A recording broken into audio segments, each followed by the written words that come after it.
What are we looking at today? We're going to be taking a look at the Glock 19. This is obviously, you can see Gen 3 frame, Gen 5 slide, and what it takes exactly to do that. So this has been safety checked. There is nothing in the chamber, as you can see. There's nothing in the magazine. So we're going to dig in, right?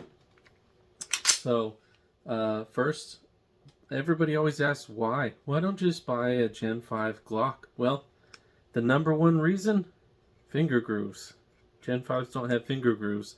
I've had Glocks for a very long time, more than 20 years, and I like the finger grooves, right? So same thing with this little guy, the Glock 26 Gen 3 with a Gen 5 slide, also safety check.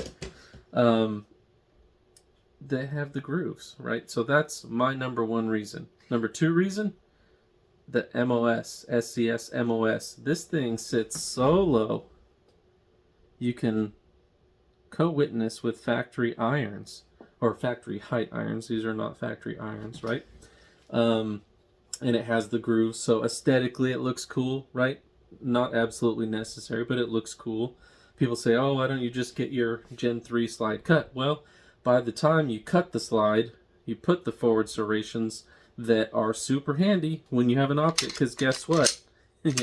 Sure, you can grab back there, but, you get used to grabbing up front, right?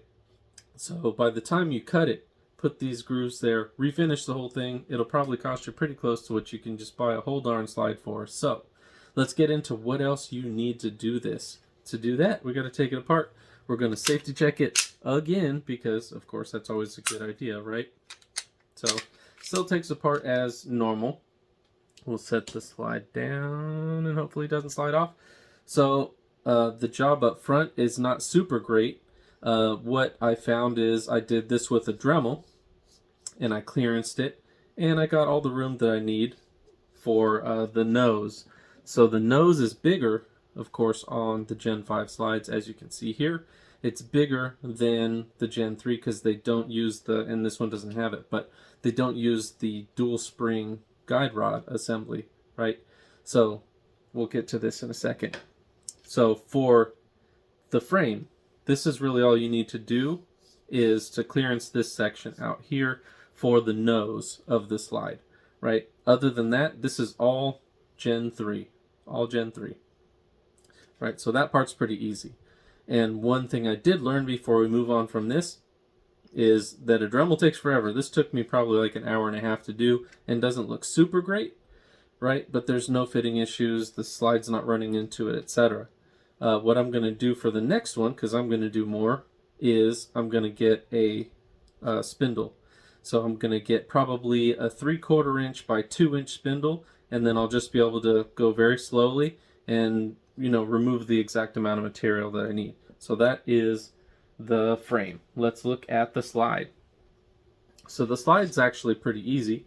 All you really need to do is to be able to adapt a Gen 3 guide rod assembly or recoil spring assembly, whatever you want to call it.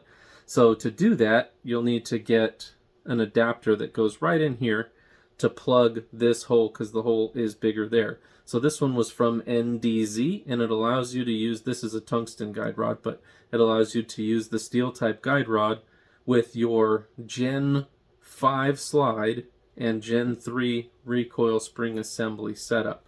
So I was able to do that, and then I got a Gen 5, why am I drawing a blank? Gen 5 Radian afterburner and ramjet, and that all fits on there just fine. Then you can slap yourself whatever optic you want. I went for the SCS MOS because it's the lowest profile that you can get currently that I know of, and you don't need a battery, which is super cool. And there's 3 different reticle choices, and you can vary the brightness. It has automatic brightness, so it has a lot of settings for something that is so flat, and that's why I like it. And these sights were actually from my Gen 3 slide, so you can use Gen 3 sights on a Gen 5 slide. Very, very easy. And now, check to make sure that it's empty again, right? and we'll function check it. I've actually taken this to the range, and it's incredibly accurate. I shot 200 rounds through it without a single hiccup, and that's the first time taking it to the range. So